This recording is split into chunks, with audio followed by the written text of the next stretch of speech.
Welcome back to another episode of Why Create, the podcast where we dive deep into the minds of artists, creators, and musicians shaping the world with their work. I'm your host, David Haye, and today we're exploring the cinematic soundscapes of Symphonyte audio.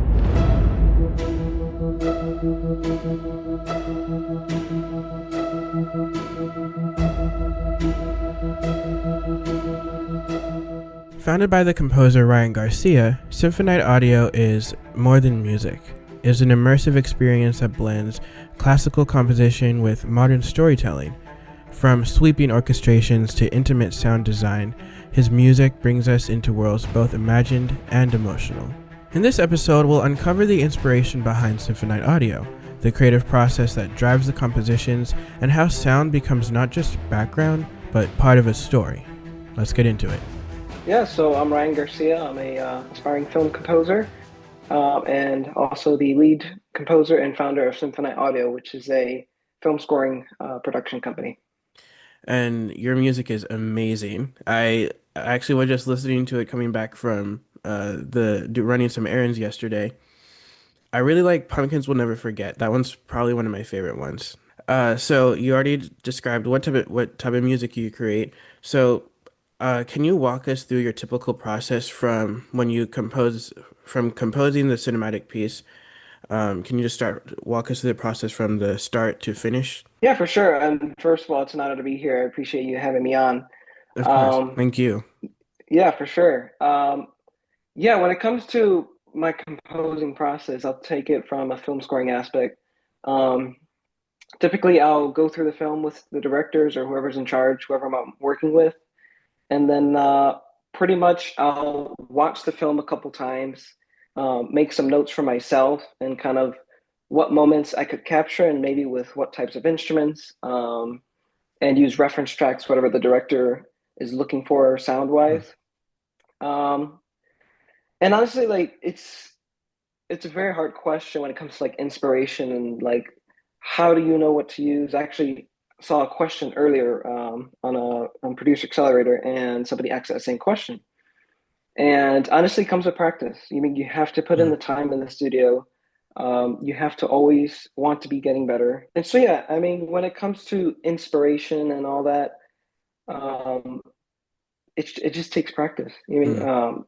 just watching videos of how to orchestrate properly, how to use violins, how to use cellos, how to use tuba and trombones. And the more and more you practice and the more experience you get, you're only going to get better. Hmm.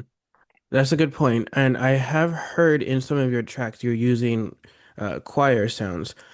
How do you design those? Are those actual people that you are recording, or do you have a plugin or something? It's all samples right now. So, Okay. They sound really real though. That's impressive. oh, thank you. I appreciate that. It takes a lot of processing, but yeah. Yeah, I imagine. I've definitely tried using those plug-in sounds, the choir sounds, and I don't know how you make them sound so good. Um, but for people who don't know, the Producers Accelerator that Ryan just mentioned, that is a group of aspiring producers that this YouTuber named Nathan James Larson he created, and that's actually where I met you, Ryan. Uh, Mhm. which and it's a really cool. I really like it. It's fun to watch other people grow on that site. So obviously you've been making music for a while, uh, and you have some music out, and you have a new album coming out soon.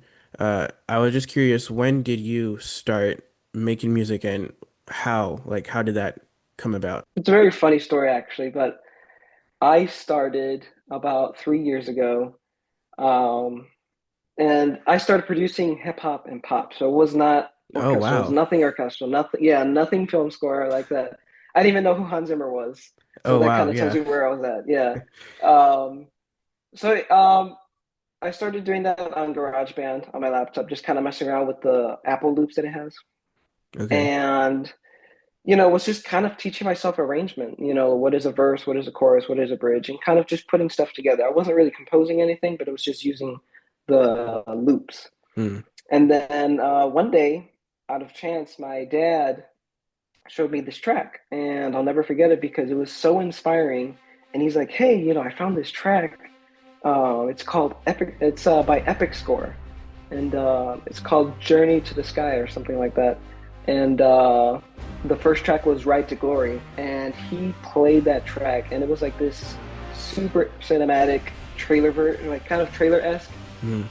orchestral track, and it just inspired me. And I was like, that's what I want to make. I'm like, I didn't even think about making music for movies, but I'm like, that's the thing. Like, okay, like, Yeah. you know what I mean? Wow. And yeah, That's really cool. I love that story.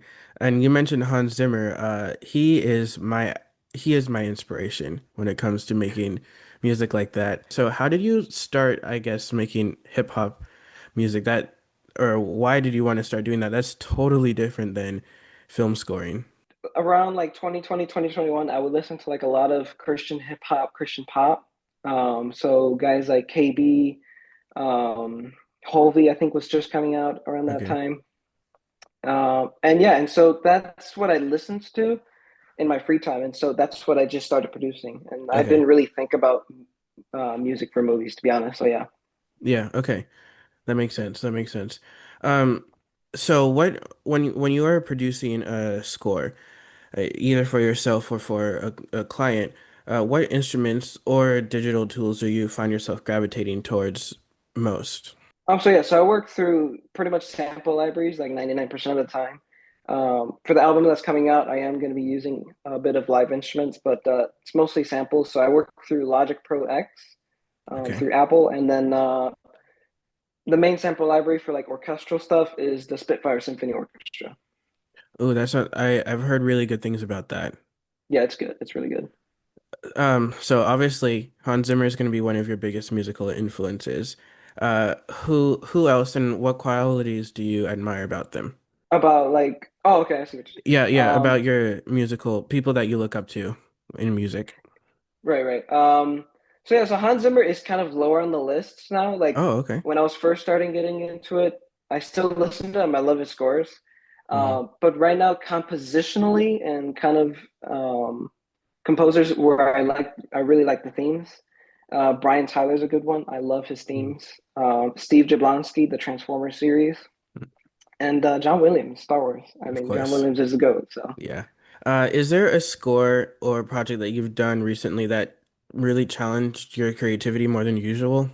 So right now I am working on a project. I'm working on a scoring an animation that's been quite the Ooh. challenge because it's more upbeat and lighthearted, which is kind of the opposite of like epic cinematic stuff that I make. Yeah, So yeah. it's been a challenge. That's interesting. I is that going to be released on your Symphonite audio Spotify thing? Hopefully, yeah. So the score is still in the works. I'm not sure when it's going to be done. Hmm. But yeah, I'll keep you posted on when that'll be released for sure. Amazing. I will be excited to hear that. This is a question that I kind of relate to when I make something. I usually draw inspiration from just everyday things or even a film.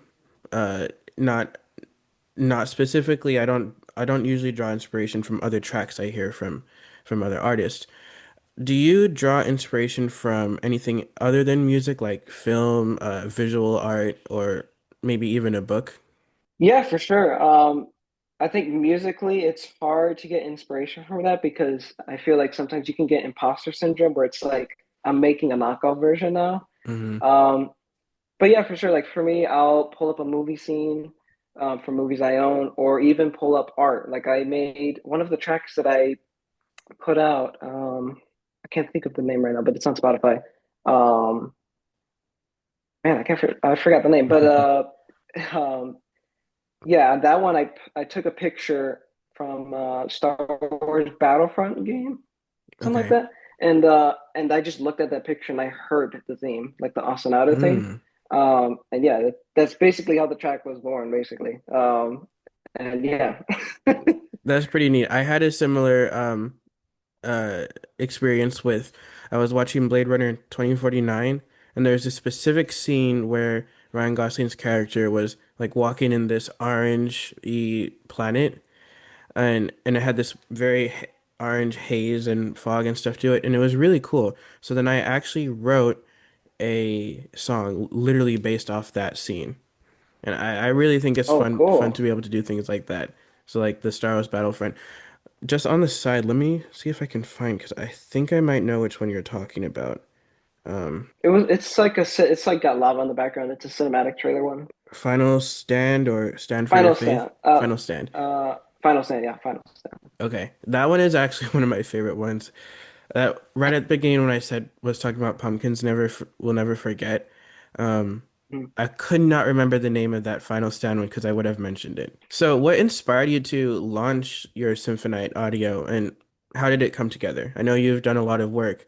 How has those things come about? Yeah, I mean, honestly, for me, you have to, if you want to be successful in the music career, you got to think long term. So the Symphonite audio project is more of a long term project for me, Hmm.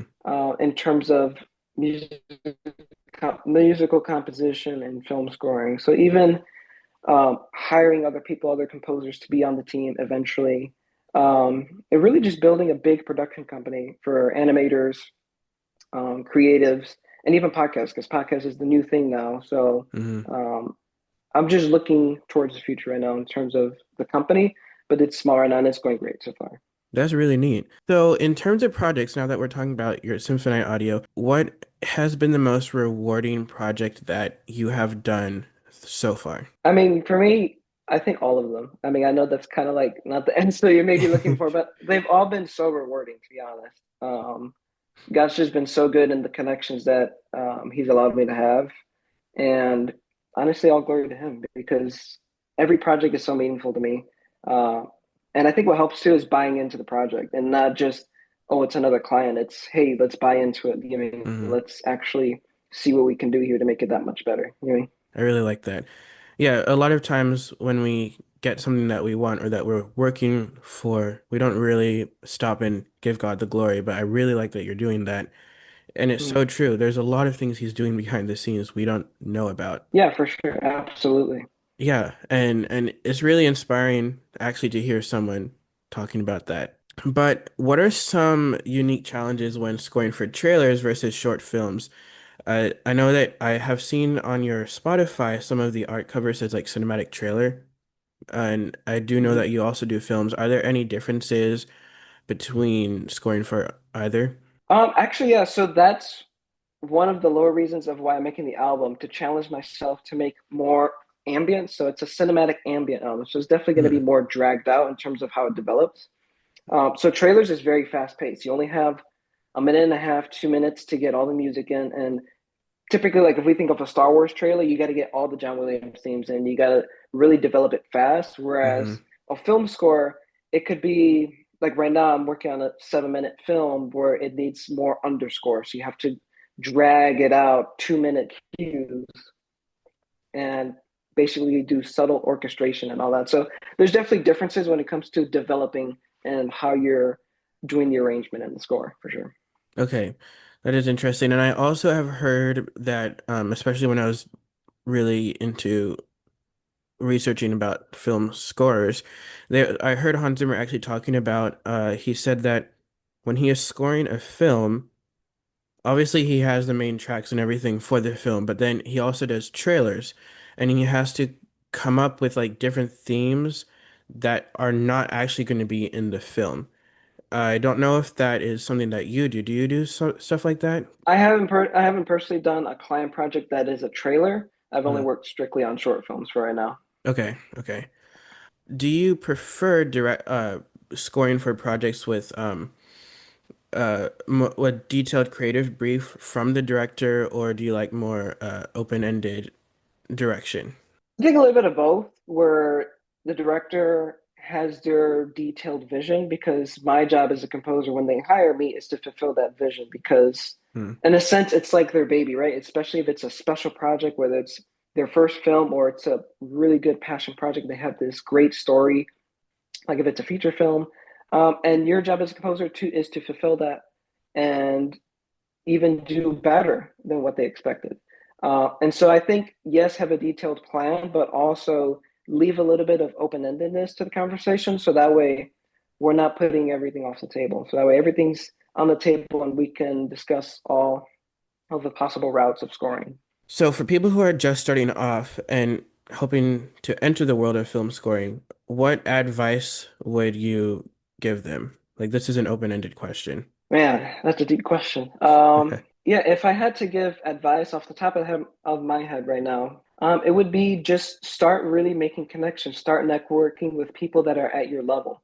So if you're on my age, or you're dealing with college students, or you have some college friends that are doing film or animation, definitely reach out to them.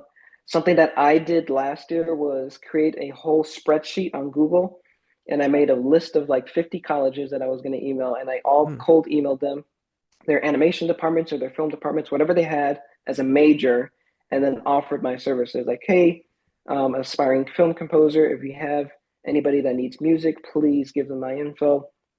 And I ended up getting a couple of gigs out of that. You know what I mean? And Wow. so, yeah, it was pretty crazy. And yeah, so I would definitely recommend don't be afraid to send cold emails and don't be afraid to follow up. Those gigs came on the follow up after not responding, and then they responded after my follow up. So don't be afraid if somebody says no, because one no means you're closer to the first yes. I like that. I like that a lot. That's also thinking outside of the box. I've never heard anyone else who has done something like that before.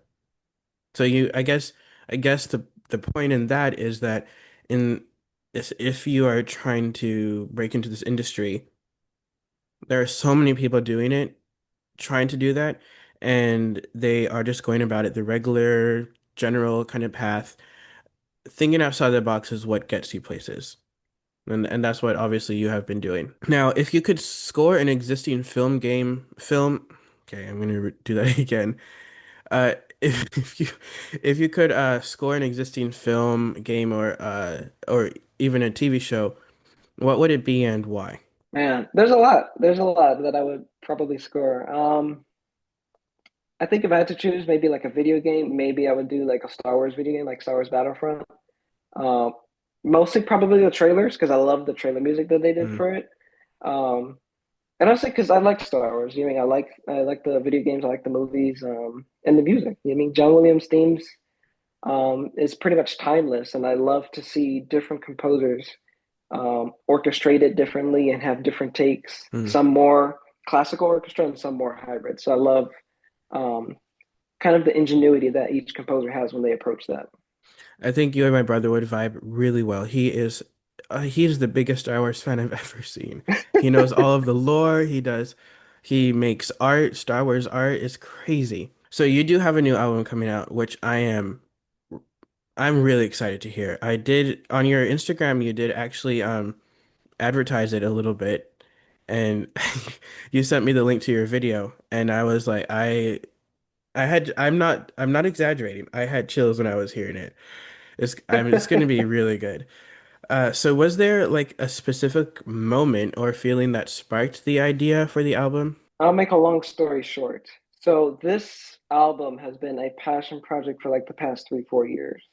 Before I Okay. started kind of making, like once I kind of started making music and cinematic music, the first cinematic score I made was about this album, was about that story because it's a story that me and my sister are writing.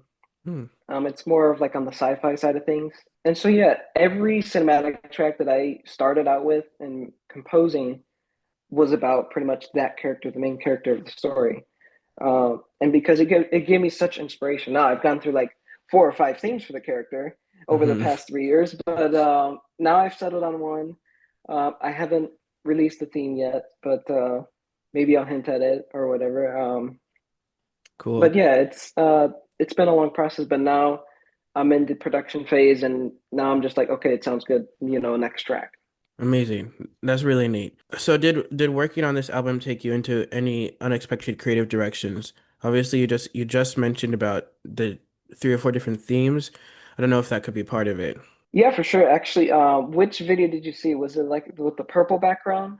It was with the I think it was like a bowl and then it had like fire like sparks in the Oh, so that one's the Chicago Bulls theme. So that one is not a part of the album. Oh, That's that's not not. original. Yeah, yeah.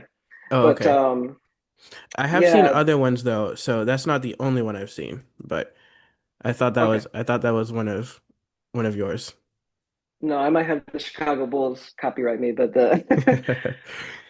yeah, for the album, there was one track where it's the track for the villain of the story, and in making the atmosphere and kind of the background set, I wanted something that was more sound design rather than theme. It's still he still has his theme, but it's more subtle and laid back. And it's I want it to be more sound design. Like as soon as you hear, you're like, okay, that's the villain.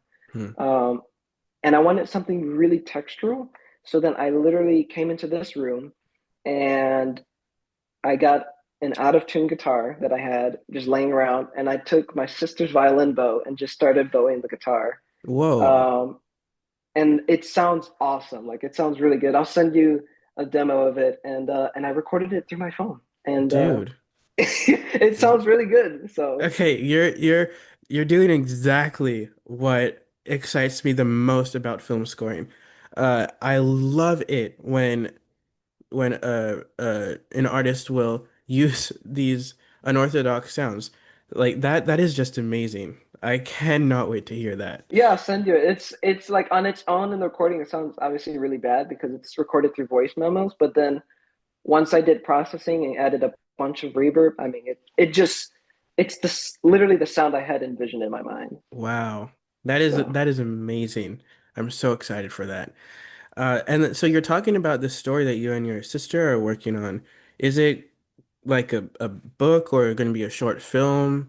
I'd like to hear a little bit more about it if you're cool with sharing that. yeah, for sure. So right now we're still in the production phase of writing that as well. So as we're writing it together, I'm taking inspiration from that. But it's going to be a book series. At least that's our Ooh, plan. So awesome. So I think you might have touched on it talking about like finding inspiration from the characters in the story. Is there a specific mood or tone that you found yourself returning to throughout the album? yeah, so around a couple months ago, maybe at the beginning of this year, was more. I spent about a month between clients just theme writing, just writing different themes of what could work, what could not work, and kind of sifting through different ideas. And for me, in terms of like the mood, I kept going to almost like a thematic mood where I wanted the album to be very connected, where every single track kind of has its own theme, but then intertwined, the main theme is still kind of there, where you still kind of hear a motive from it. You know, I mean, four notes where it's like, oh, it's from that theme, and Hmm. it's kind of all interweaved. So kind of creating a connectedness to it. Okay, that is really neat. Well, I don't want to give away too much of the album, so we'll leave the questions there for until the next time. But thank you so much for your time, and I really cannot wait to hear. I keep saying it, but I cannot wait for it to come out. But this was really fun. I am not gonna lie. Probably was one of my favorite interviews this week. So Oh, thank you. It's an honor to be on. I appreciate you having me on. that's it for today's episode of Why Create. Thank you so much to Ryan for taking us inside the world of Symphonyte audio and showing us how sound can move us in ways words alone cannot.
If you enjoyed this conversation, be sure to follow the show wherever you listen to podcasts, and share this with a friend who loves discovering new voices in music and creativity.